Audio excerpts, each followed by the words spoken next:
Good afternoon and welcome to Pittsburgh City Council's Cablecast public hearing for Wednesday, June 18th, 2025, relative to Bill 2024-1284. Will the clerk please read the title of the bill? Bill 2024-1284, Ordinance Amending the Pittsburgh Code of Ordinances, Title 9, Zoning, Article 3, Overlay Zoning Districts, Chapter 907, Development Overlay Districts, to amend Section 907.04, Inclusionary Housing Overlay District, Article 4, Planning Districts, Chapter 910, Downtown Districts, to amend Section 910.01, Golden Triangle District, Article 5, Use Regulations, Chapter 911, Primary Uses, to amend Section 911.04, Use Standards, and Article 6, Development Standards, Chapter 915, Environmental Performance Standards, to amend Section 915.07, Performance Points System. All right, so for the record, we are joined today by Councilperson Strasburger, Councilwoman Warwick, and is anyone online? Other members may be joining us shortly. So my first order of business here is a short presentation by me, and then we'll have the Department of City Planning give a presentation, and we'll be followed by testimony from our registered speakers. So let me make sure that I know how to do this.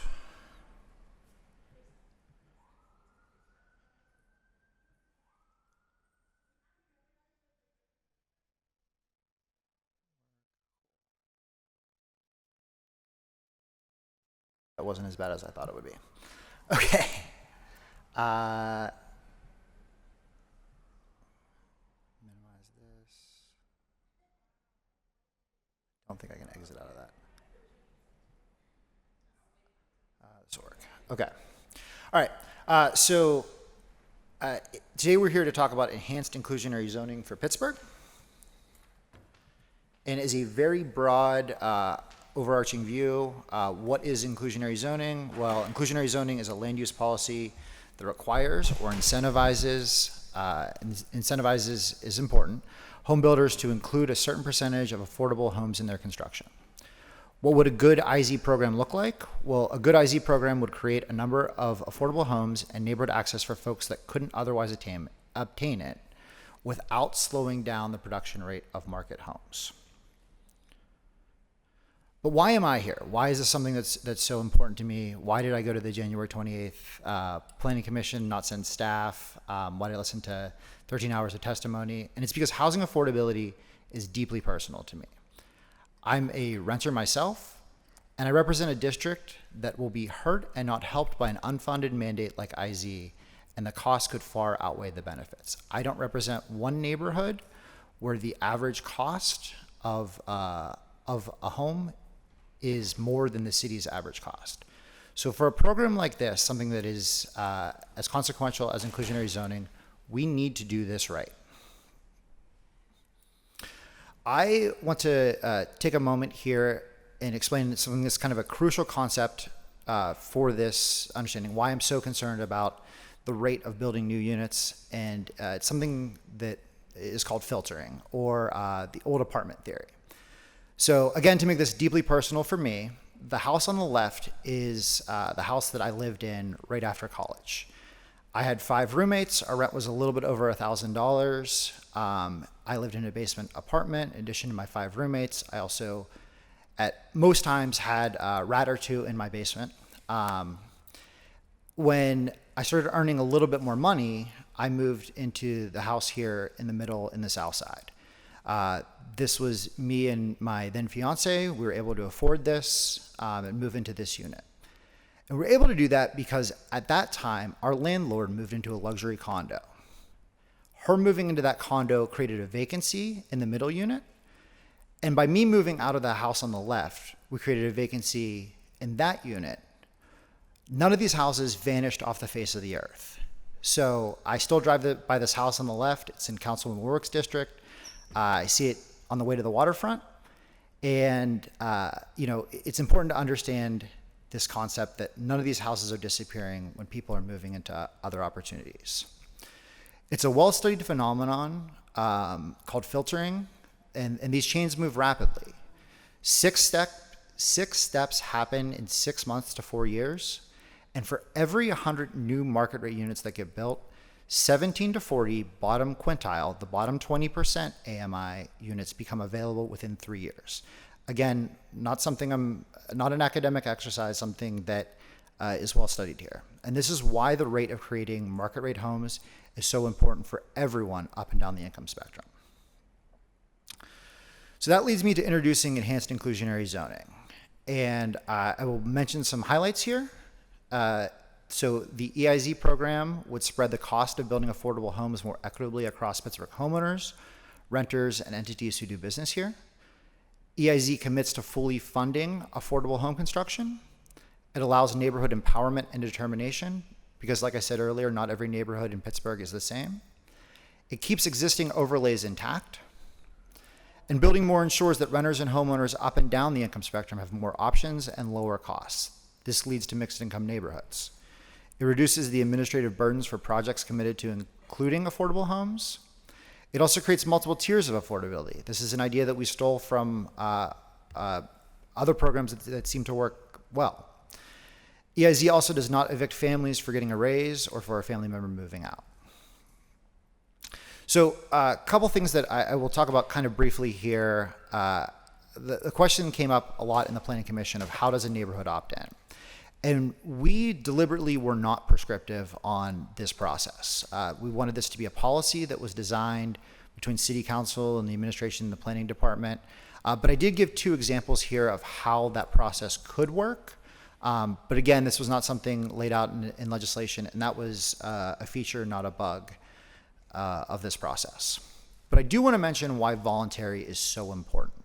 So to be abundantly clear, if a home builder anywhere in Pittsburgh wants to build affordable homes, we should encourage that and never stand in their way.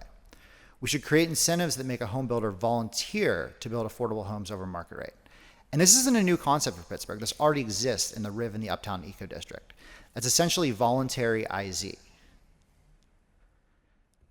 The other question that I didn't get to get into too much in the Planning Commission was how EIZ would fund the gap. So EIZ is not prescriptive on how the subsidy would be assembled.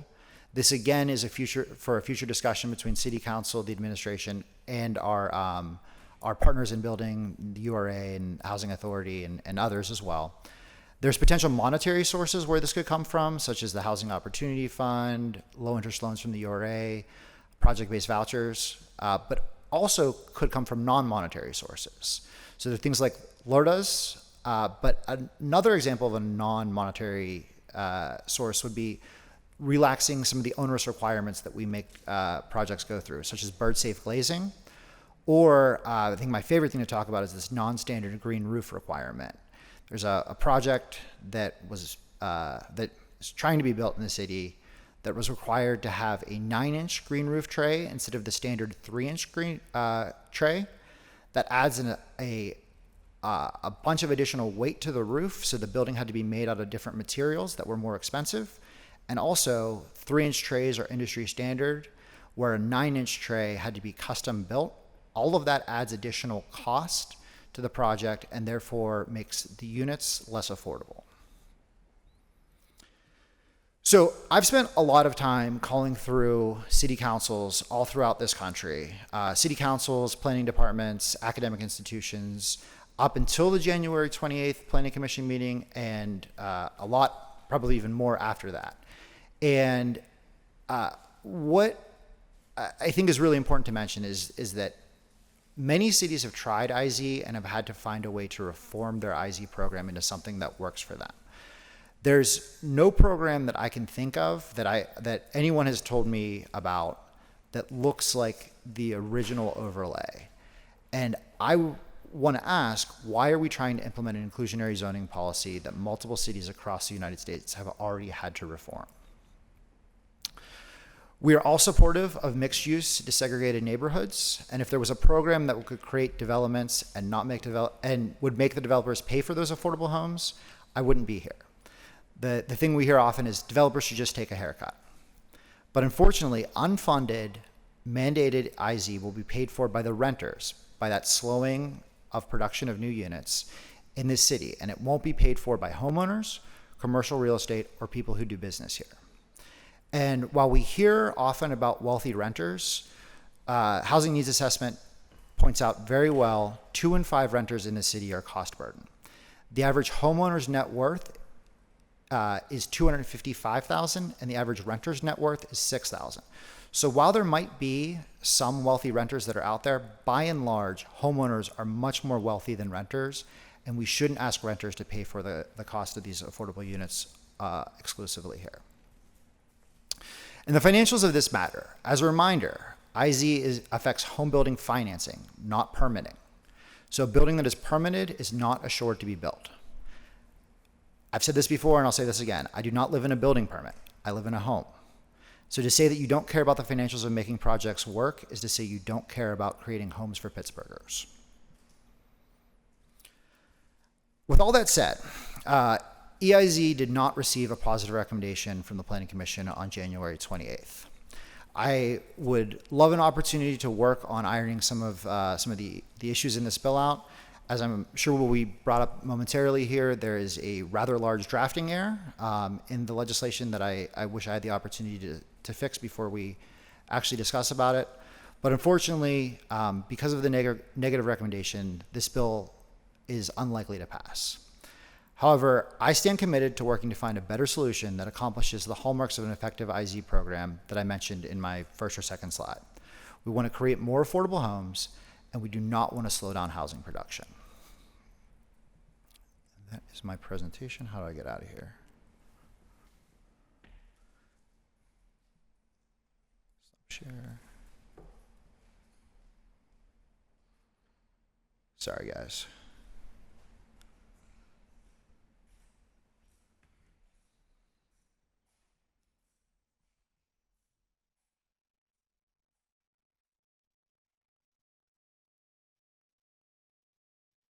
Did that work now? I have an idea how this works.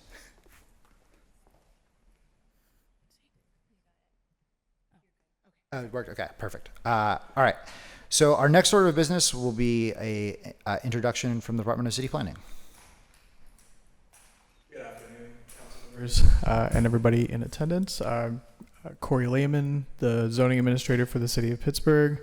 I'm joined by Andrew Dash, Deputy Director for the Department of City Planning. I'm just going to give a brief statement summary of process here. So this is Council Bill 1284 of 2024. It was introduced by City Council on December 3rd of 2024. It was subsequently amended several times and then referred to the Planning Commission on December 18th.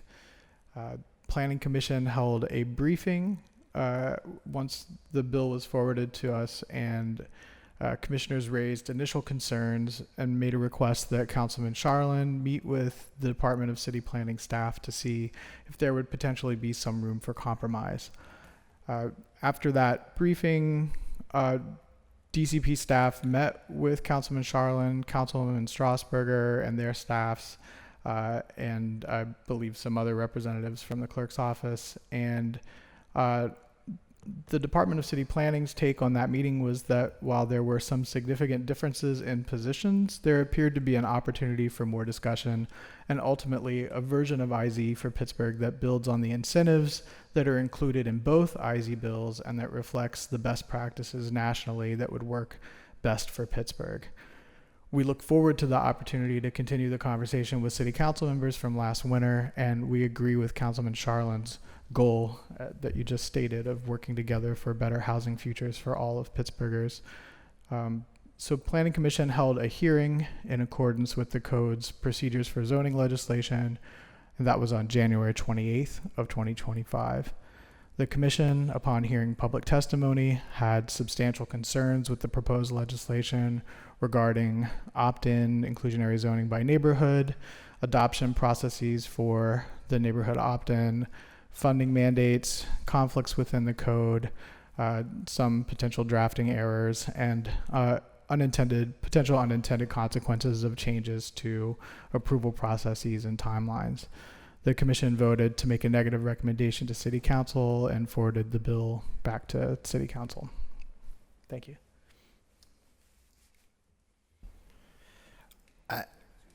I apologize. I did not recognize the other members that joined, Councilwoman Gross, Councilwoman Kell Smith, Council President Lavelle, and Councilman Wilson.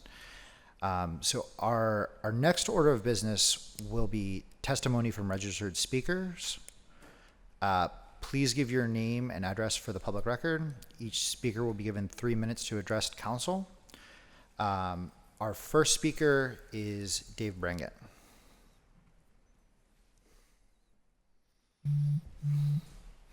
Good afternoon. My name is Dave Bringen, 118 52nd Street. I'm the Executive Director of Lawrenceville United, and I'm also speaking today as a co-chair of the Housing Justice Table, a citywide coalition of over 100 organizations and individuals focused on making real change to ensure Pittsburgh is a place where housing is a human right for everybody. And we work together as a coalition because we recognize that while the neighborhoods we all represent are different, our housing crisis affects every neighborhood and every Pittsburgher, and we need to collaborate to find solutions.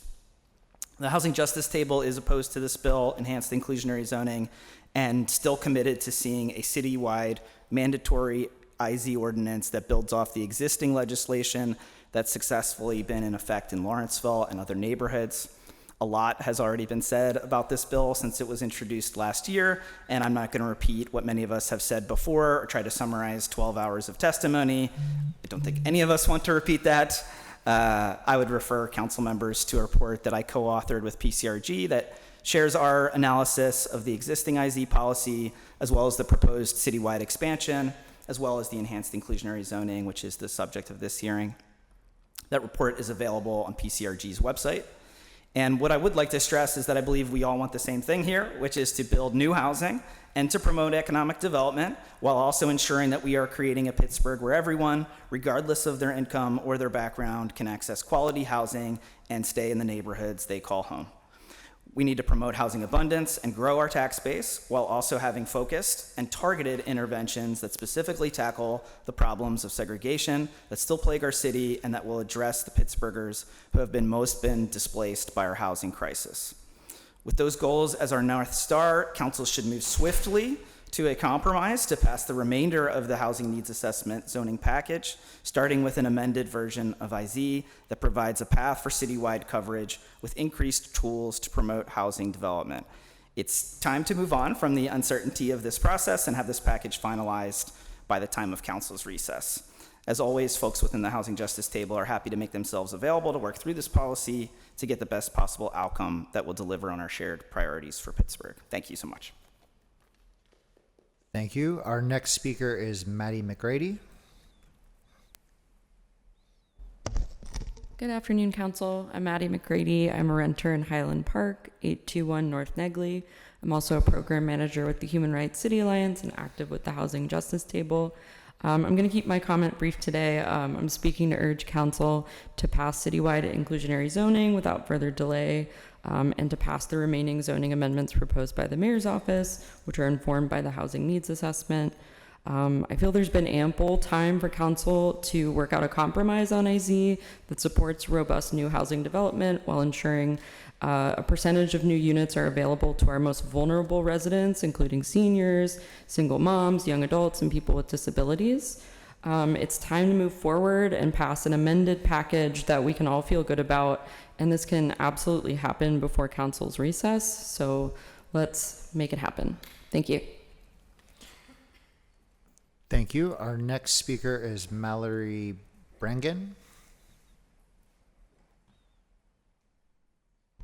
Hello, I'm Mallory.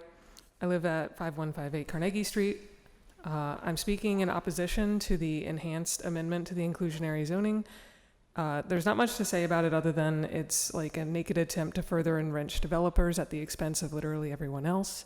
Making the decision on allowing affordable housing neighborhood by neighborhood basis is redlining only by another name. I want to say it again. The current distribution of residents with pockets of wealth and pockets of poverty in Pittsburgh are from historic policies meant to impoverish some areas and privilege others, primarily based on racial categories. A vote for EIZ is a vote for continued segregation in the city. The zoning package that's been sitting on your desk for months is an expert-informed, multi-channel approach to scale back some of the worst zoning policies that have prevented Pittsburgh from growing in a healthy and holistic way. This update is decades overdue, and instead of moving it along, you've been ignoring it and picking it apart. It's like watching a toddler refuse to eat vegetables on their plate. Your collective refusal to move this along is disgraceful. Ironically, delaying to pass these zoning reforms is also hurting developers. If there's only one group in the city that you care about, the zoning legislation that you're dragging your feet on is also important to allow developers more flexibility in how and where they build, to avoid variance hearings which drive up the cost of housing, which is passed on to those who want to live here. Real estate is the single strongest market force in this city. They are richer and more powerful than they've ever been. Pittsburgh is a desirable place to build, and I'm thinking of the many projects currently in progress which have IZ already adopted voluntarily, which were able to be leveraged by neighborhoods that have a strong and active neighborhood organizing. The people who currently live here in Pittsburgh, all of them, deserve to keep having a home here. Lower income Pittsburghers will be priced out of this city if you refuse to pass the zoning package as it is written, which can mitigate some of the market forces that are coming. We need inclusionary zoning citywide. We need parking reform. Pass the zoning package. It's June. You've had months and months on this. Any further picking and poking at this package that was given to you by the planning department is insulting to them, and it's robbing Pittsburgh of a better way to build itself. Thank you. Thank you. Our next speaker is Jack Billings. Hello, can you hear me? Yes. Yes. Okay. My name is Jack Billings. I live in Squirrel Hill in Councilperson Erica Strasburger's district. I'm here today to encourage more economic analysis before deciding on inclusionary zoning policy. The housing crisis is real. We need more housing in Pittsburgh to meet that crisis and to make housing more affordable for everyone. But the city is also financially constrained. We have limited funds and have to use them wisely. The question is, what policies will result in the most housing for the most people for the least cost? And is inclusionary zoning one of those policies? From the Furman Center's housing policy brief, The Effects of Inclusionary Zoning on Local Housing Markets, Lessons from the San Francisco, Washington, D.C., and Suburban Boston Areas, in considering whether to adopt, and if so, how to structure, IZ policies, the potential impacts on the price and supply of market rate housing should be considered. To date, I have not seen an analysis from any economists working for the city of Pittsburgh that models the supply effects of inclusionary zoning. Urban economists have studied IZ closely, going all the way back to Ellison's 1981 paper, The Irony of Inclusionary Zoning. Multiple theoretical and empirical papers since then have found that without sufficient funding, inclusionary zoning will have the opposite of its intended effect and decrease housing supply and affordability. An unfunded or underfunded IZ program requires a developer to rent or sell a percentage of their units for less than the market rate. This, in effect, is a tax on new construction. Such a tax will make some projects not pencil that otherwise would, and thus will not be built. This constrains the supply of housing and raises prices for everyone. In short, the incidence of the tax on new construction is paid for primarily by renters and to a lesser extent by landowners, only minimally by developers. Councilperson Charlin correctly realized this and so includes a funding mandate in Bill 1284. That is good housing economics. But we don't appear to have reckoned with the cost of fully funding IZ. Estimates for the funding gap between market rate and affordable units vary, but it's roughly $300,000 per unit. Approximately 900 units in buildings of 20 units or more are built in Pittsburgh every year. If 10% are to be affordable, 90 units a year, then covering that funding gap will cost the city $27 million a year. Regardless of whether it's paid up front or amortized over 30 years, we would be incurring a $27 million liability every year. In exchange, we get 90 affordable homes for 35 years. I would rather see that money go as monthly housing vouchers of $1,000 a month each to 2,250 low-income families. I believe that would have a greater impact on providing affordable housing than IZ, but I don't know because the city has not engaged an urban economist to study this. So before passing this bill, or any inclusionary zoning policy, I would like to see an economic study that evaluates the causal effect of our current IZ policy on housing production and affordability, and a study that models the predicted effects of the proposed IZ policy. Let's have the costs and benefits as clearly measured as possible before implementing the policy. Thank you.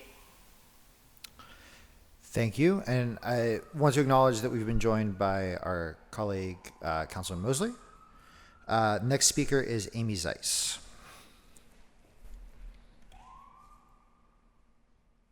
Hi, good afternoon. Okay, my name's Amy Zeiss. I live in the Beachview neighborhood at 1305 Orangewood Ave. I've come here today to speak in opposition of the city adopting any inclusionary zoning policies. This comes after a lot of careful thought and consideration because I actually used to be in favor of inclusionary zoning. However, the wealth of examples we have both here and in other cities is proof enough that as a policy, it just doesn't work. Look at the data. At best, inclusionary zoning policies build a small amount of affordable housing only available to the very lucky few who win a lottery. But at their worst, they actively cause a reduction in new home construction. And we've seen this firsthand in Pittsburgh. Between the SureSave site project that fell through because of the unattainable affordability mandates to the proposed project near Heron Station being downsized from 40 homes to 19 in order to avoid affordability requirements. When affordability is mandated and not achievable, or as builders might say, it doesn't pencil out, everyone loses. Also, the city has been unable to prove that inclusionary zoning policies have been successful despite running an experiment in our city for the past 5 years. The city needs to carefully consider the desired outcomes of any new policy and specifically ensure regular reporting is made publicly available. As citizens, the public should have the confidence that if a new policy is not achieving its intended goals, it'll be reviewed and reassessed. Groups like Pro Housing Pittsburgh have made a laudable attempt at understanding the effects of our current IZ policies in Pittsburgh, as well as others. And having volunteered on that effort, I will say personally, the city's available data is lackluster if it's available at all. A lot of it just doesn't exist. I really appreciate that the council is focused on our housing crisis and considering multiple avenues. It's not one size fits all. And I want to commend Councilmember Charlin in particular for proposing this bill, because without his efforts, we wouldn't be having such a robust debate. And when it comes to the policies that will affect the livelihood of all of our residents, we cannot be careful enough. If we want to ensure positive outcomes for generations to come, we must rely on facts and data. I came to Pittsburgh personally because it's allowed me to not compromise and live the kind of car-free homeowner lifestyle I had always dreamt of. And I hope we can keep Pittsburgh affordable for those who want to stay, but also attractive for those who want to come, like me, and search for a new home. Thank you. Thank you. Our next speaker is Katie Emmert.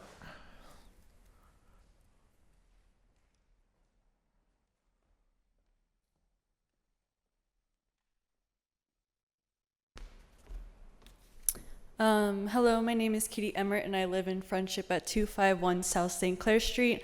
I am an intern with Oakland Planning Development Corporation, and my colleagues Marley and Johnny are here with me today to comment on Council Bill 2024-1284. All three of us chose to work with Oakland Planning Development Corporation because we feel passionately about affordable housing, vibrant communities, and good government. We're commenting on this bill because it threatens all three of those things. As you know, inclusionary zoning has been in place in Oakland since the Oakland Plan was adopted in 2022. Oakland community members fought to be included in the inclusionary zoning overlay because it offers opportunities for low and moderate income households to live close to work, schools, hospitals, and all the amenities Oakland offers. And it's working. In the 6 years before the Oakland Plan was adopted, 4 new apartment buildings were built in Central and North Oakland, and a 5th one is just finishing up now. In just 3 years since inclusionary zoning went into effect, Oakland has seen 4 new projects approved and one's currently under construction, 2 more in the pipeline, and together these residential projects will add more than 1,000 new units to Oakland, over 100 new affordable rental units, which is huge. OPDC's experience has shown that most developers are familiar with inclusionary zoning, which is already in place in over 800 cities around the country, and it hasn't yet killed a project. Some out-of-town developers have expressed uncertainty about whether it might be hard for them to find working families wanting to live in close proximity to students. As providers of affordable housing in Oakland for over 45 years, we are in a great position to reassure them. Our waiting lists are proof that people are enthusiastic to shorten their commutes, and young, energetic neighbors are a feature, not a bug. Developers are also keen to take advantage of the incentives the existing code provides. In Oakland's new residential and mixed-use zones, 10% affordability, such as inclusionary zoning, allows them to add 2 or 3 stories over the maximum base height. Inclusionary zoning buildings are also eligible for city LRTA breaks up to $250,000 per year for 10 years. And property managers are encouraged to accept housing choice vouchers, which allows them to charge at or close to market rate rent for inclusionary units. All this means that developers are helping to deliver housing that meets the needs of a variety of different kinds of households. This contributes to building a more diverse and vibrant community, something students and older residents in Oakland both value and which adds to Oakland's appeal as a desirable place to live. What we have works, and we don't see why Bill 2024-1284 is necessary, and we ask you to please vote it down. What we do need is inclusionary zoning to become mandatory citywide and additional tools to promote housing development in Pittsburgh. For this reason, we are also asking the council to swiftly reach a compromise and pass the remainder of the housing needs assessment zoning package, which we strongly feel will deliver quality, affordable housing and resources. Thank you. Thank you. Marley Pinsky. Our next speaker is Marley Pinsky.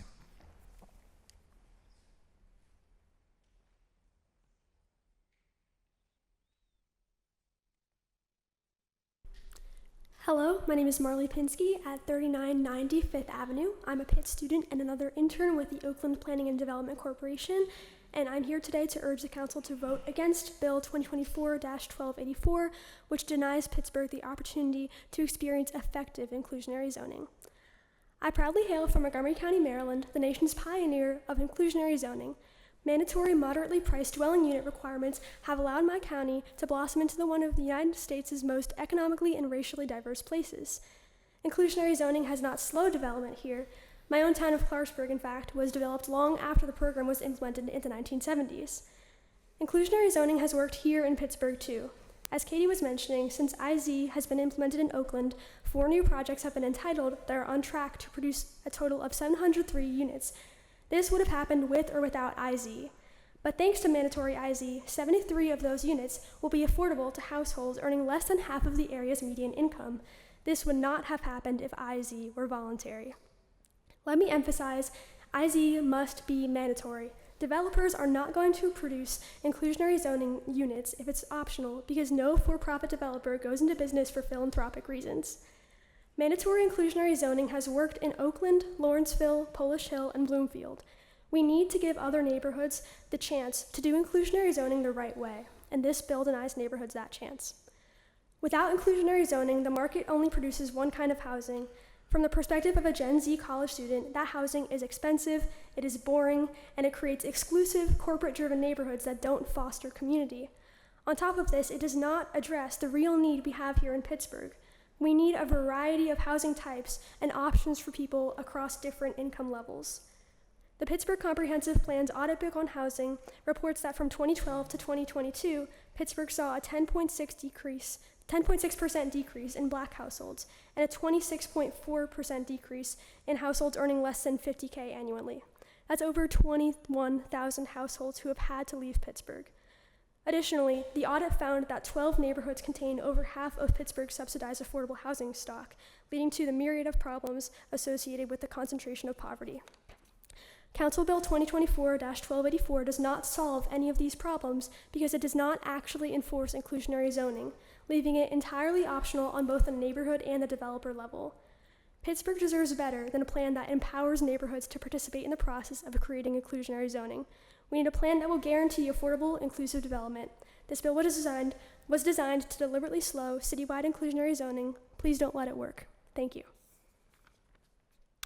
Thank you. Our next speaker is Johnny Gallick.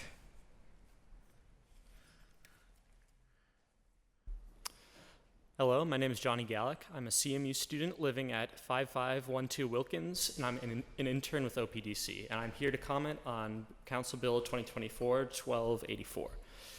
This bill in its current state is far from an operating piece of legislation.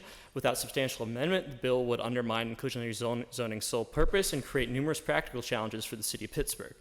For starters, how will affordable housing units be delivered, and how will development survive exploitation? Even if developers don't opt out of inclusionary zoning entirely, it's voluntary. What's stopping them? The bill's buyout clause being set at $50K per acquired unit, a fraction of the cost to build one unit, $50K is not enough, affords developers a fast track to bypass inclusionary zoning altogether. Why would the bill make participation voluntary for the developers, but then compel the city to provide a subsidy for units affordable to people making area median income?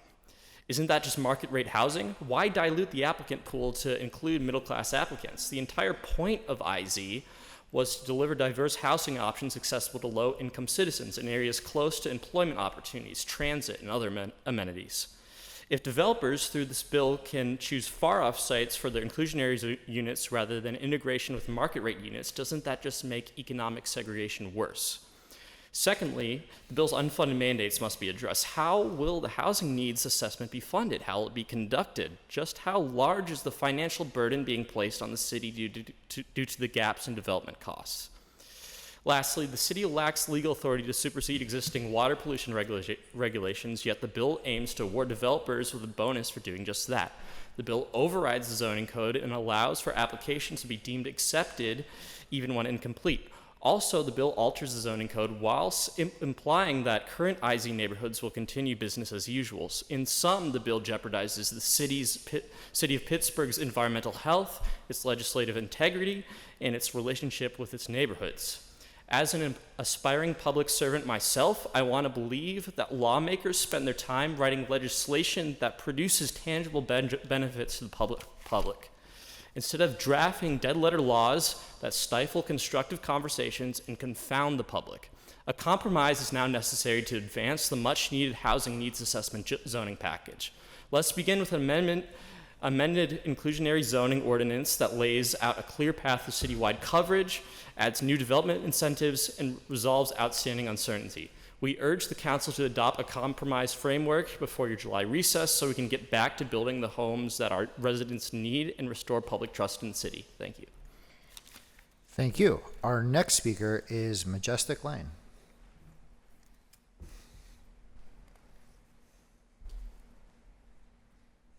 Good afternoon, Majestic Lane, 6846 Thomas Boulevard, and I am the Chief Opportunity Officer for the Allegheny Conference. Good afternoon, and thank you for the opportunity to speak before the council today. My name is Majestic Lane, and I represent the Allegheny Conference on Community Development. Creating affordable housing is a shared responsibility that can and should foster healthy and vibrant communities where all residents can live, work, and participate in our economy. While the policies and ideas of supporting affordable housing are important, we must ensure that these policies aren't created in a vacuum and include broad collaboration with diverse stakeholders, including developers, housing advocates, and community leaders to ensure the feasibility and sustainability of any inclusionary zoning legislation. We must strike a careful balance, avoiding unintended consequences that may stifle development, hinder economic growth, or limit the creation of dynamic tax-generating spaces. Given the current economic climate and the unique challenges our city faces, it is more important than ever to approach the implementation of an inclusionary zoning policy with caution and thorough consideration. We believe current proposed legislation supported by the Pittsburgh Planning Commission does not adequately address the unique needs of our city's community and will undoubtedly stifle much needed affordable housing development. A one-size-fits-all approach is not the solution. Solutions should include a comprehensive set of incentives tailored to current market realities, ensuring development remains viable. We anticipate that under the presented change in zoning policy, the city of Pittsburgh would be impacted through a number of unintended consequences, like lost opportunities for large and small businesses alike for all industries, including skilled trades, labor, design, and engineering firms. If said zoning policy does not bring all stakeholders to the table to create meaningful and impactful changes for the region.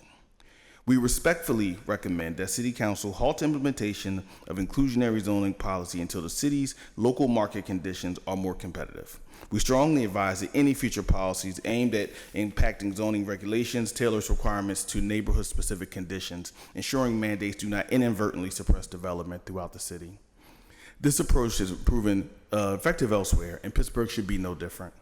The Allegheny Conference specializes in bringing public and private partners to the table, and this is a similar opportunity to catalyze the Pittsburgh housing market, but only if implemented thoughtfully and collaboratively.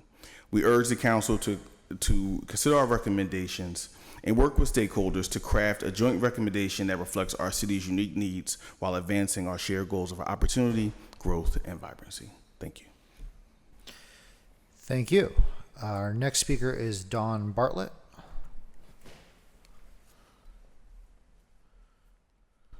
Hi, my name is Dawn Bartlett. I live at 12 Heckleman Street up in Troy Hill, and I come to speak in opposition to enhanced inclusionary zoning and in favor of the initial plan by the Planning Commission. I grew up in San Mateo, California, and Phoenix, Arizona, some of the places with the worst urbanism you can possibly imagine. I got my degree in city planning in 2008, and about last year, a year and a half ago, I got a notice from my house insurance at my home in Nevada saying I wasn't going to be covered anymore due to wildfire risks. I plugged in every single city in the country into a spreadsheet because I have a city planning degree, and Pittsburgh came out number 2 of all of the places that I wanted to live based on impending climate risks. And since making this choice has happened, Asheville and LA were both after that choice, so I do feel a little vindicated on that. I really was looking forward to moving to Pittsburgh. The only thing it ranked badly on my list was public transportation. And like, that was way down on, like, well, it'll be fine. Surely I won't live on Troy Hill and my bus line will be cut. However, I have a bicycle. It's exactly as fun taking a bag of cat litter up Troy Hill on a bicycle as you think it is. I would like to talk about like the concept of filtering or like trickle-down housing, as I kind of always thought about it, because it sounds good on paper, but when you actually look at it in practice, there's material realities, and those material realities are buildings get old, and surely Pittsburgh doesn't have a problem with, I don't know, lead paint or asbestos. I'm sure it's fine. But moving past that, I would like to say the planning department's initial bill looked pretty good to me. I'm sure it's not going to be perfect, and every bill gets amended, but perfect is often the enemy of good. So I would suggest if a policy is implying negative results, it can be changed later, but the problem is inaction. You are about to see a large flood of residents from climate-challenged areas. I am the 5th person of such I have met since moving here earlier this year. So it seems like you have a good thing and you're pulling some carrots and sticks out of a pretty larger comprehensive package, and it's hard not to read that as self-serving. So thank you. Thank you. Our next speaker is David Vatz. Hello, can everybody hear me? Yes. All right. Distinguished members of council, IZ is a disastrous policy that this council should immediately dispose of and instead start focusing your time on policy prescriptions that actually work. I believe that every member of council and everyone speaking here today shares a genuine desire to make Pittsburgh a more affordable place to live.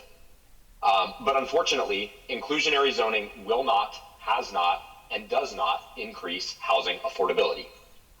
The program in Pittsburgh has been an abject failure, and pushing for the passage of a more expansive plan will not create any impact on the overall affordability of the city.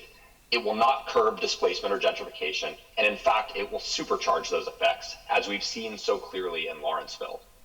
We've seen this happen with the current IZ program. It has caused construction in Lawrenceville to crater by 30% and prices rise unabated. Meanwhile, housing productions in nearby neighborhoods that didn't have IZ has flourished. So why does this matter? When you don't build enough housing of all kinds, affordability suffers.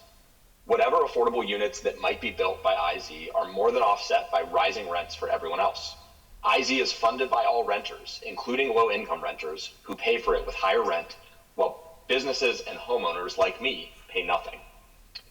If we want affordability, we should be fighting for more funding for affordable housing. We can fund affordable housing in a variety of ways, including broader tax abatements, but we should also acknowledge that the city is facing significant financial battles over the next 5 years, and any tax dollars we spend in this way come at a significant cost.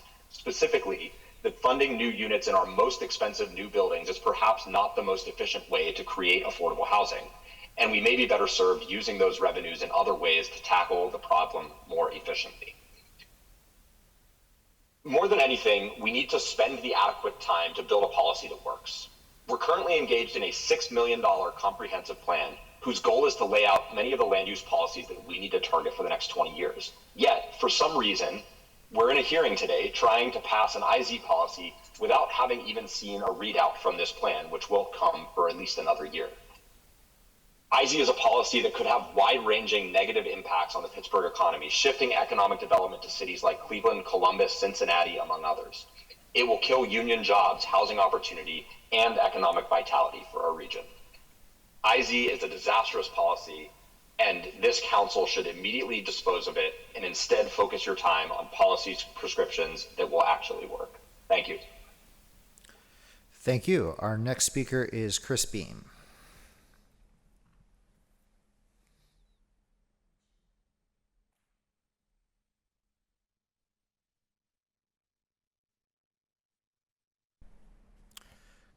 Chris, are you there? I am here. Oh.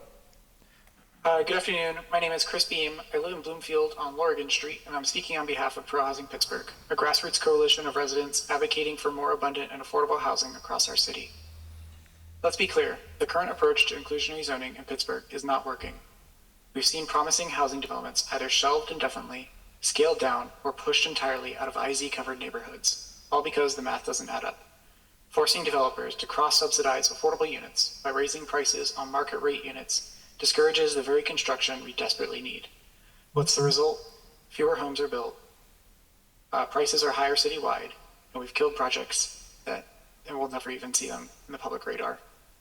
IZ isn't delivering on its promise to reduce displacement. Since 2018, Lawrenceville, the quote-unquote flagship IZ neighborhood, has seen a 42% increase in rents, while areas like Squirrel Hill and Southside Flats saw significantly less, 31% and 24% respectively. Meanwhile, Southside Flats, without mandatory IZ, has seen growing racial and economic diversity, while Lawrenceville continues to lose it. If IZ is intended to preserve affordability and inclusion, it's failing on both counts. And here's the thing, affordability doesn't have to come at the cost of feasibility. We've already seen developers in Uptown take advantage of voluntary affordability incentives under the Eco Innovation District. A project in the Strip District voluntarily included 10% affordable housing under the Riverfront Zoning District. These are proof points. Developers will build affordable housing if the incentives and flexibility are right. That's why I want to thank Councilperson Charland for his leadership and willingness to challenge the status quo. His proposal to fund affordable housing directly with public dollars and to more flexibly target households earning less than area median income is a step in the right direction. It's pragmatic, it's flexible, and it actually supports more housing rather than less. At Pro Housing Pittsburgh, we support a smarter, more effective approach. Incentivize affordability through added density and expedited permitting, fund subsidized housing publicly, don't burden the private sector with the full cost of affordability. And most importantly, make it easier to build housing across the board. We need broad zoning reform. Councilman Wilson's minimum lot size bill is a strong start. Let's build on that momentum by eliminating parking minimums, legalizing quadplexes by right, citywide, reducing setbacks, and embracing single-stair reforms. These are proven tools that can help us meet our housing needs without delay. The path forward isn't through rigid mandates, it's through enabling growth, removing bottlenecks, and working collaboratively towards a city where everyone can afford to live. Thank you. Thank you. Our next speaker is Connor Dickey.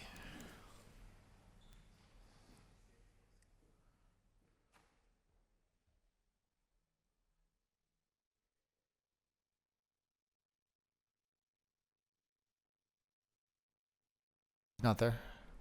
All right, we can come back to him. Our next speaker is Nicholas Rizzio. Hey, can you hear me? Yes. Great. Good afternoon, council members. My name is Nick Rizzio, and I live at 717 Liberty Ave. I'm here today as a Pittsburgh resident who wants to see our city grow, thrive, and remain affordable for the next generation. I want to talk about inclusionary zoning. It's an option that we're considering, but it's not a silver bullet. When it's too rigid or applied without local data, it can do more harm than good. In fact, we've already seen inclusionary zoning contribute to the downsizing and loss of housing projects in neighborhoods like Bloomfield and Polish Hill. These were real opportunities to add new homes that we now don't have. That's why any expansion of inclusionary zoning must be cautious, incremental, and backed by solid economic data. Right now, we don't have that data. Without it, we risk slowing down the production of exactly the kind of housing our city needs the most. I want to share a personal example. I live in the Clark Building downtown, a market rate office to residential conversion that was completed about 10 years ago. It was derided by some as being quote unquote luxury housing, but the income needed to rent there is about $55,000 a year, well below the $130,000 median household income in the cultural district. I earn far less than that median, and I can still live here comfortably. To push back on a claim made by Councilman Warwick at a previous hearing, there are not hundreds of vacant luxury units that are artificially being held off the market. When I was looking for apartments before moving here, I spoke to a leasing agent at McQuarters Realty who informed me that 2 of their high-rises in Shadyside, next to the busway, were fully sold out of 1-bedroom apartments. That, among other signals, is indicative of a shortage. Lastly, I want to push back on a claim made by OPDC that IZ has never killed a project. This is an obvious falsehood, but let me take a moment to recognize the worst version of inclusionary zoning in this city, the 100% IZ in Oakland called Urban Center Employment. This is a blatant ban on housing for college students near the crown jewel of higher education in Western Pennsylvania. Indeed, the executive director of OPDC, Andrea Boykovich, acknowledged in a letter to the Planning Commission that even in the rare case where affordable housing could be built, college students do not qualify for so-called inclusionary housing units. One might ask, then why did OPDC support the 100% IZ zone? Perhaps it's because OPDC has gone on public record opposing the expansion of the University of Pittsburgh. This vision of stagnation, exclusion, and limited opportunity, and especially for young Pennsylvanians, is not one we should be following in the city of Pittsburgh. To wrap up, we need thoughtful, evidence-based policy that supports both housing affordability and housing supply. We can't afford to shut the door on more housing, and especially... Thank you. Our next speaker is Cassandra Masters. Hello, can you hear me? Yes. Great. Hi, my name is Cassandra Masters. I'm a resident of Bloomfield, an inclusionary zoning neighborhood, and I live at 111 Pearl Street as a renter. I oppose Councilman Charlin's bill, and I urge council to reach a compromise before council recess at the end of July. This compromise should include a passing of the remainder of the housing needs assessment zoning package, starting with a clear path towards citywide IZ. I have lived in Bloomfield for several years and have seen firsthand how many of my neighbors need truly affordable housing to continue to live in the neighborhood that they call home. This is not unique to Bloomfield. 1 out of 4 households in our city are extremely housing cost burdened, spending more than 50% of their income on housing. And if that's not enough, that 1 in 4 number doesn't capture the people who have been priced out of the city, many of whom are Black families. This bill, put forth by Councilman Charlin, fails to achieve its own stated goals of producing affordable housing and providing housing opportunities for a variety of incomes. We know there's a severe housing shortage for low-income households, but there is an abundance of housing for middle to upper income neighbors. This bill positions someone making 99% AMI at being eligible for quote-unquote affordable housing. That would be over $1,800 a month in rent for a 1-bedroom, which is actually above much of the market rate housing being produced today. Citywide IZ is the way to go. The city has both an affordable housing shortage and extreme segregation. Any approach to tackling these issues must involve all 90 neighborhoods as part of the solution. Neighborhoods being able to opt in or out of IZ would further segregate our neighborhoods by race and class, creating a city that is livable only for some. I also think it's important to note that the Planning Commission negatively recommended Bill 1284. By pushing forth this bill, council would be going against not only the Planning Commission's expertise, but also the countless advocates who showed up that day in January to make their voices heard. Council must work on a compromise that centers the needs of residents and renters rather than relying on the mystical market to create affordability. That's not how the market works. Please consider opposing Bill 1284 and supporting citywide inclusionary zoning. Thanks. Thank you. And we're going to try to go back to Connor Dickey.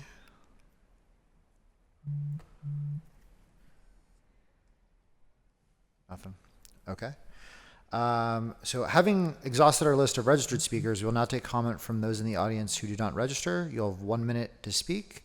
Please provide your name and neighborhood for the public record. Do we have any additional speakers?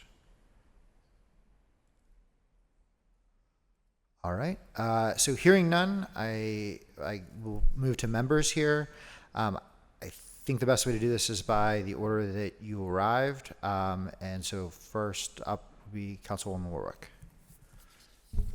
Great. Thank you, Mr. Chair. Yeah, thank you to everybody who came today to speak, both for and against. Always appreciate folks coming out and participating in this process. I wish we had more of that, so thank you. Yeah, I mean, you know, without going into I obviously am not in favor of the bill that we are discussing today. I do want to just talk a little bit. I think sometimes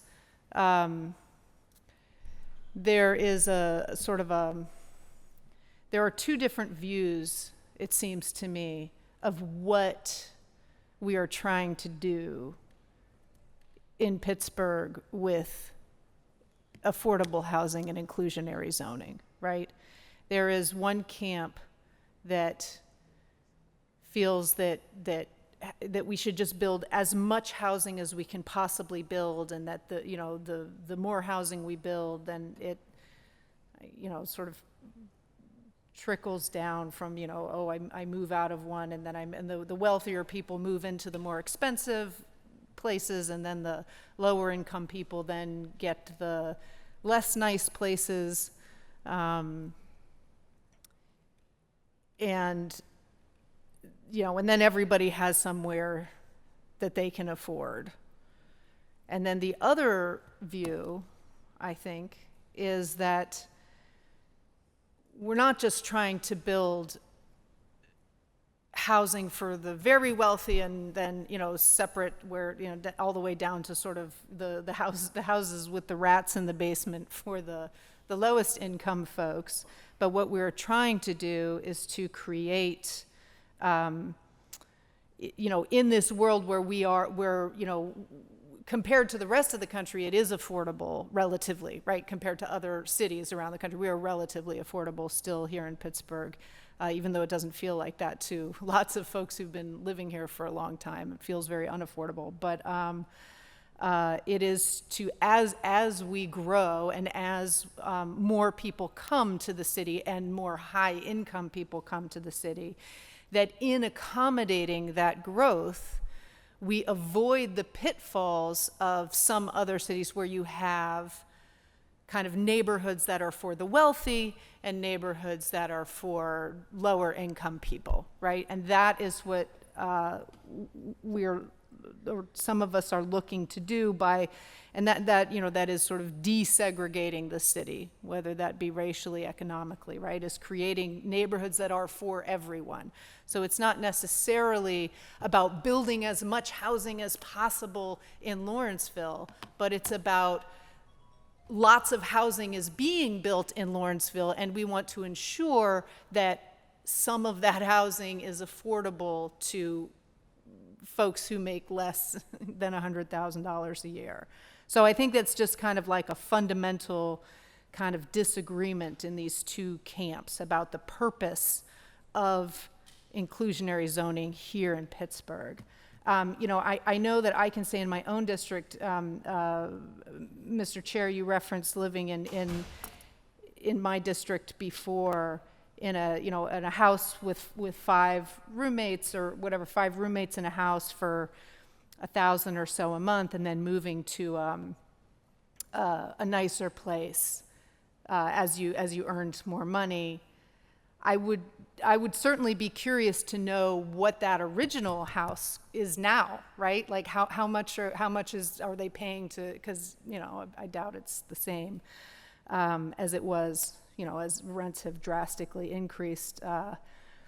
And, you know, again, using my district as an example, it is a really good example because you have, if you just take two neighborhoods in my district, you have Squirrel Hill and you have Glen Hazel, right?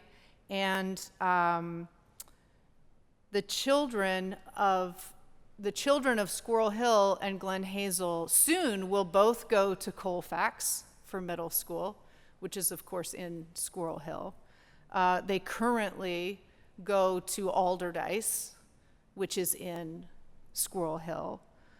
Public transit is outstanding in Squirrel Hill.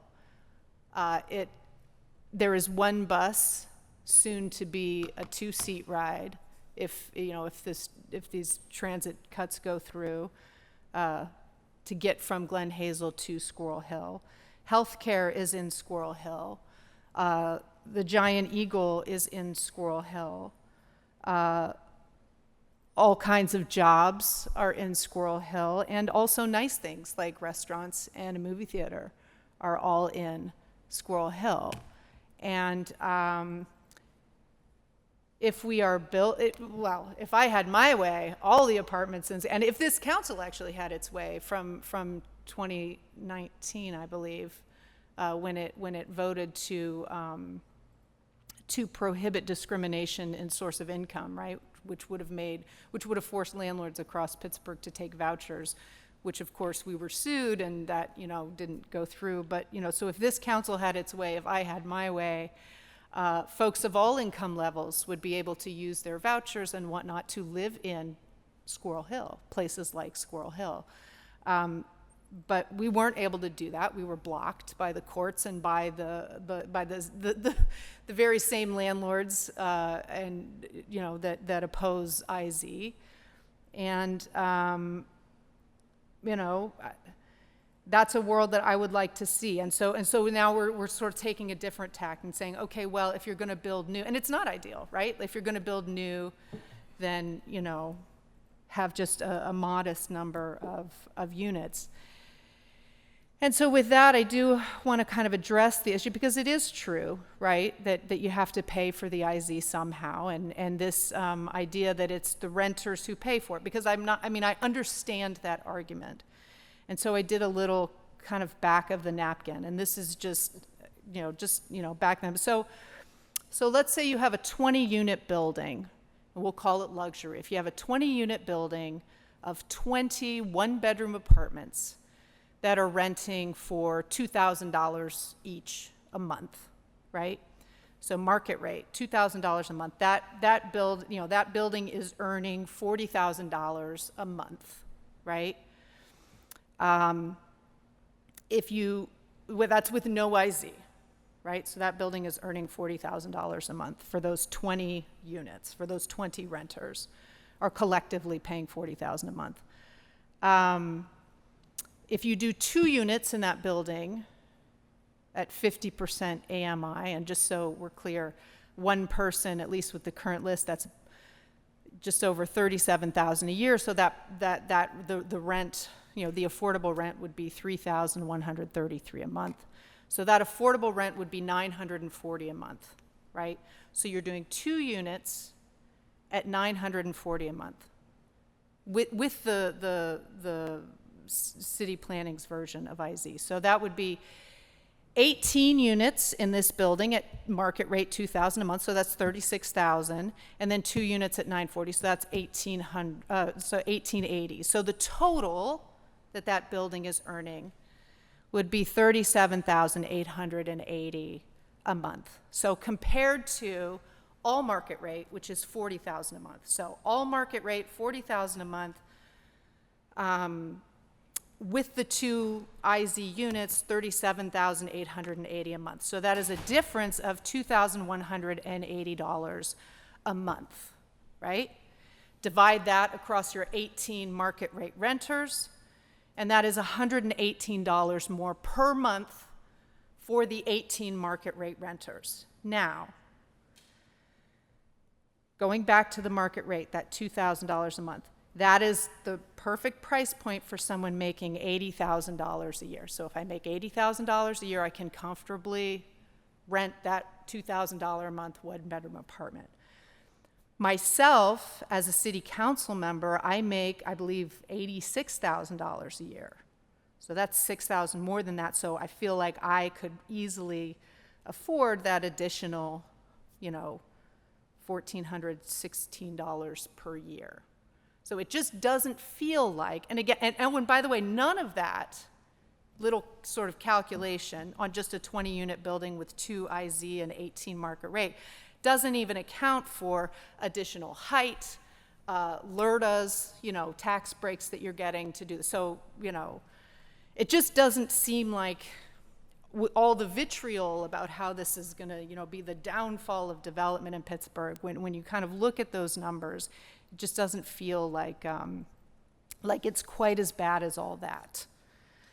So, just as we do move forward, and I know that and we haven't discussed the housing needs assessment package as a council yet. And, and I know that there's things on it. And I will say for myself, and maybe this is specific to my district where there actually isn't a lot of building because there's just no room, there's just not much room to build big apartment buildings in my district. I would like to see, more, I would like to see acceptance of vouchers, right, by more of my landlords in my district.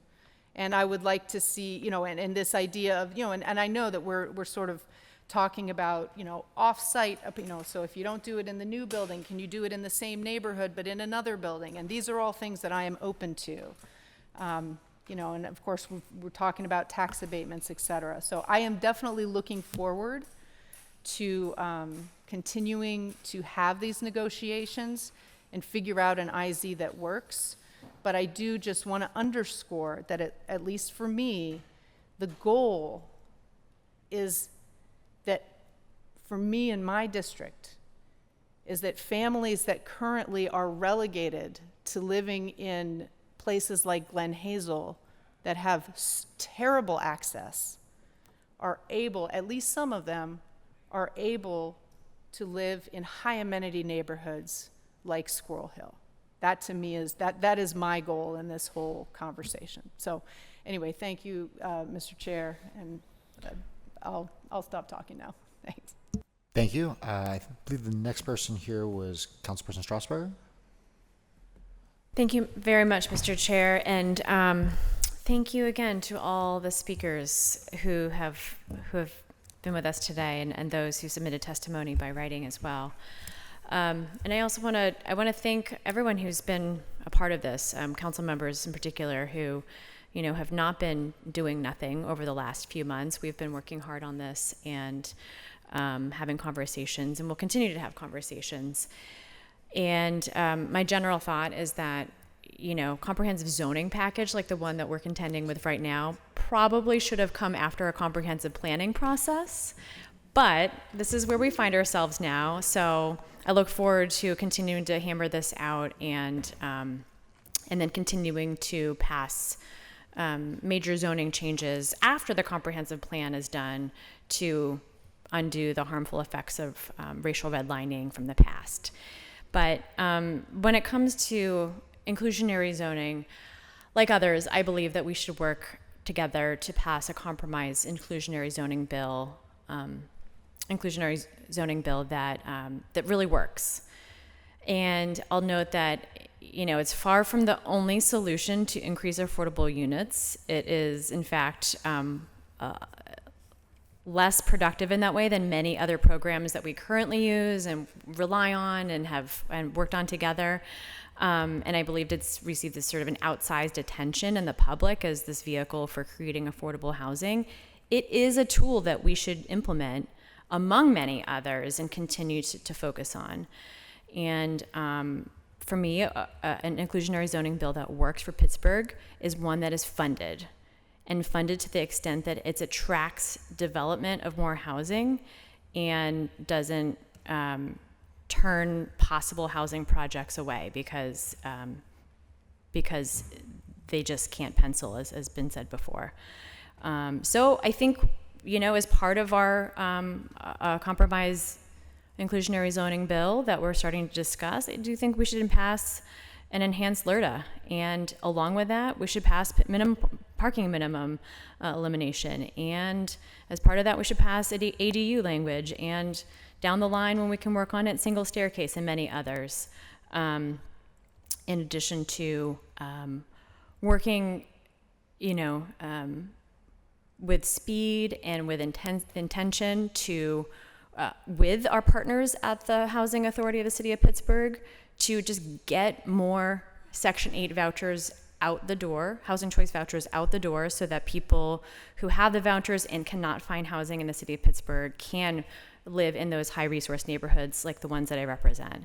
So really do want to focus on that as well. So again, this is one policy that we're talking about today of many that we need to continue to just work on all fronts to pass, both to increase affordable housing, increase housing overall, and ensure that we are ready for when we are no longer in a sort of slower economic growth, development growth situation, for when we do have hot markets, for when we do see a housing boom and do really need to lean on a policy like inclusionary zoning that we didn't have when we saw that 10 years ago in some of our neighborhoods.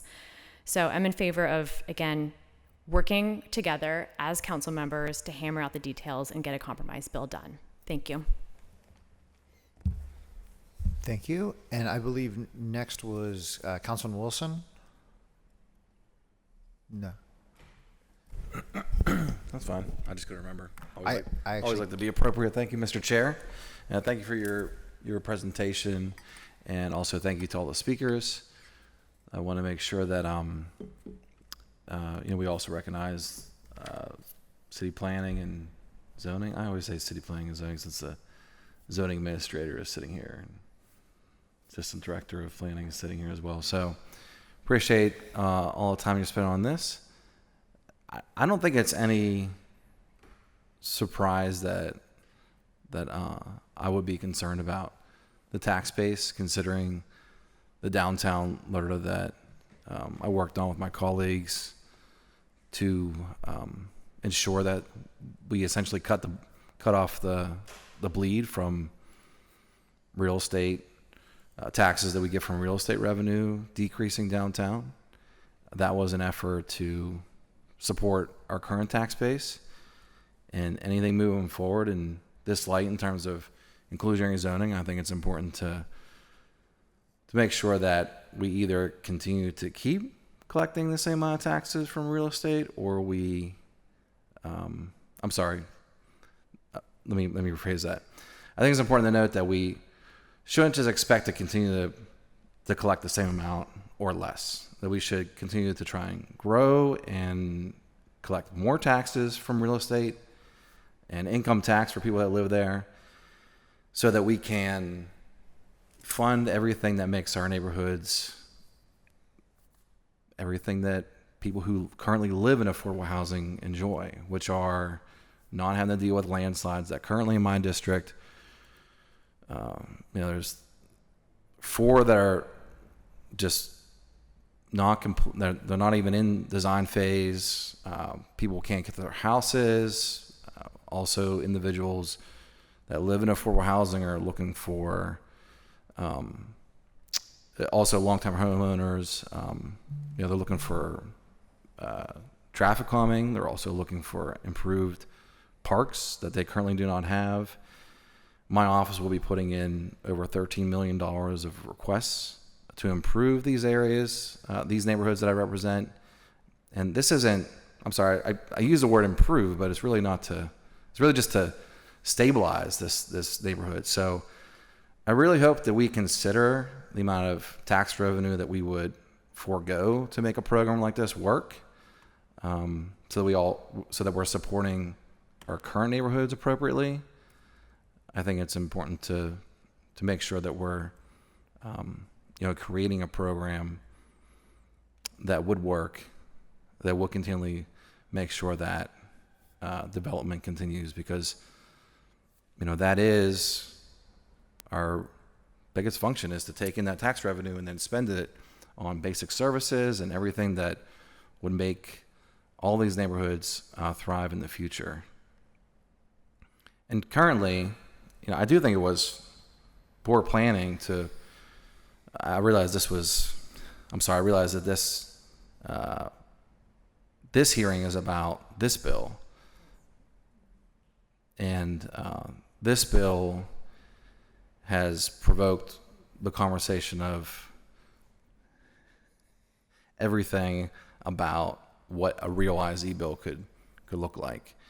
And to that effect, I think that it was poor planning to go forward with an incomplete bill to the public that everyone spoke at great length for, because I think to actually make something like a real IZ bill work will take different amendments and different strategies to make it a bill that would not just completely squash development. So I think we should keep that in mind, because we're now like really trying to make something work. I mean, we're working with a situation that's just not the best situation, because currently, since we are in a pending legislation, like pending approval with the mayor's version of IZ, that there is some hesitancy to submit applications for, to build in Pittsburgh for anything that's 20 units or more. So we should definitely keep that in mind and make sure that we have the reversal of that. So we, even if we do pass a bill for inclusionary zoning, that it is a bill that would even create any units. And then we want to make sure that there is a program that a developer could enter into, because that's what's currently happening in Lawrenceville.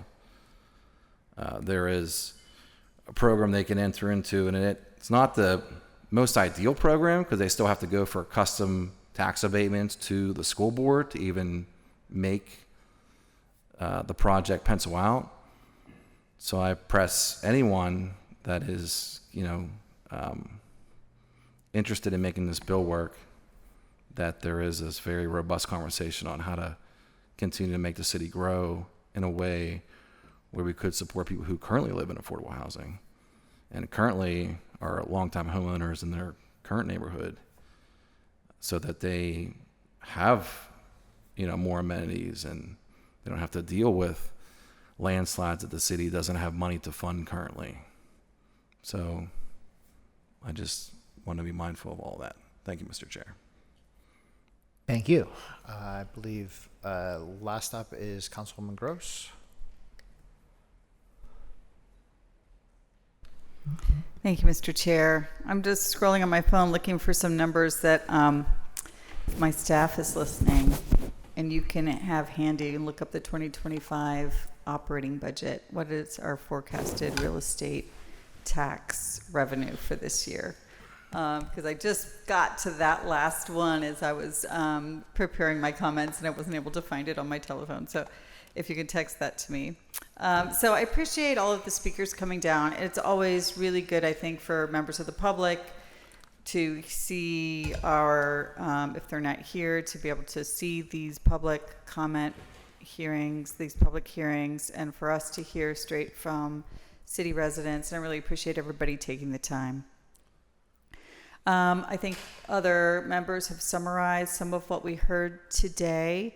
I do also want to remind both members and the public and anyone listening at home that this is not the whole conversation about affordable housing, that we've been having this conversation about affordable housing in earnest since 2015, when Councilman Lavelle convened the first Affordable Housing Task Force, which had 90 citizen members. and did work for 18 months. And you should still be able to find that online. We keep reformatting the city website, so I'm not exactly sure what page to send it you to. And that we have enacted, not all, I think, but some of the things that were suggested in that first set of suggestions, which then, of course, was also followed up by housing needs assessment, which was followed up for another housing needs assessment, which was followed up by exploratory committees on inclusionary zoning, I think a second exploratory committee on inclusionary zoning. There have been a lot of studies. There have been a lot of economic impact analyses. And one of the things that we did in the intervening years and continue to do is set aside $10 million a year to the, for example, Housing Opportunity Fund. And a lot of those dollars each year, and they get fully expended every year, right? There's that we could probably put in more if we had more to give. And so that's been up to $50-60 million, and quite a bit of that has gone to helping developers bridge that gap of funds. So the city has put money, not in every deal, but the city has put money in deals for affordable housing. We've also helped to increase home ownership. There's some over 100 new homeowners who are first-time home buyers who were supported by the Housing Opportunity Fund. And we give legal assistance to try to decrease evictions, because that is another real problem in the city, that where we have lost residents or people have become unhoused because of evictions, which are increasing with out-of-state real estate LLCs and those kinds of things. So we continue to do that. We also diverted some, I don't know, $40 or $50 million of the ARPA fundings, which again went into both producing new units, but also stabilizing existing housing, housing repair that matched whole home repair from the state, those kinds of things. So we're trying to do all of the things. I want to give the people of Lawrenceville a shout out also for giving birth, so to speak, metaphorically, to the city's first housing land trust. So many of you know the City of Bridges Land Trust, but it started off inside of Lawrenceville Corporation as a project, as the Lawrenceville Land Trust, and was pioneered to try to do what I heard many people in the audience say, and some members say, well, let's actually help neighbors stay in their homes, right? Let's actually help get in front of the market and get some of that housing off the market, so we have permanent affordability, but people can also build equity and have housing stabilization. So not everything is about inclusionary zoning. In my own district, in the last 10 years, we've had 3 LIHTC deals developed. So that's 150 some new units added at 30% AMI for 100% affordable buildings, a conversion of Morningside School in Morningside, new construction on Penn Avenue in Bloomfield, the Penn Matilda Apartments, and a brand new LIHTC deal for people with disabilities right at the entrance to Lawrenceville at the Doughboy statue. So we're really grateful to the nonprofit partners who've done those projects as well. We also are fortunate that the Housing Authority purchased a market rate apartment building in Lawrenceville, that's some 25 apartments that will be converted to affordable because it was more affordable than building new. To build a slightly outdated, not exactly brand new apartments that were market rate, but they're not very fancy. They're kind of like 1980s apartments. And so we do many, many, many things. And additionally, we have the brand new buildings that are on the river's edge in Lawrenceville, especially where we knew developers were building, we knew that more development was coming, and the people of Lawrenceville fought so hard to put the first inclusionary zoning overlay with the help of planning and assistant director or deputy director, Dash especially, spending at least a couple of years of your life drafting the actual ordinance, and with lots of citizen input, right? There were big, robust discussions around the actual language. And to bring back to this hearing, what we're hearing about today and what we have to vote on that's in front of us is Bill 2024-1284, which is simply, I call it hostile amendment to that bill that Lawrenceville pioneered. which is the inclusionary zoning overlay, which only applies currently to Lawrenceville, Bloomfield, Polish Hill, all three of them in District 7, but then also Lawrenceville. Also Oakland, which I think is mostly the developable sites are in Councilwoman Strasburger's council district. So that is what we're taking testimony on, and that is what is on the council agenda. The other package that we're all talking about that we want to see and we want to discuss that has parking reform, that has ADUs, that has also the citywide inclusionary zone. That's not even on the council table because it's blocked by this bill, Councilman Charlin's sponsor bill. And so we have to dispose of this bill before we can even talk about what to do next. So, I heard people say that housing does not trickle down. I have to concur. When you live in a neighborhood where maybe you've been evicted because your landlord's flipped or sold to one of these estate LLCs and you want to stay in your neighborhood, maybe you don't have a car. Maybe your caregivers live next door. Maybe you don't know where anything else, right? You need to stay by grocery stores. You need to stay by your doctor's office. You need to stay by the bus. You're not young and have a car. You can't necessarily move outside of the county for cheaper housing or move outside of the city to a municipality that has much cheaper housing. You don't trickle down.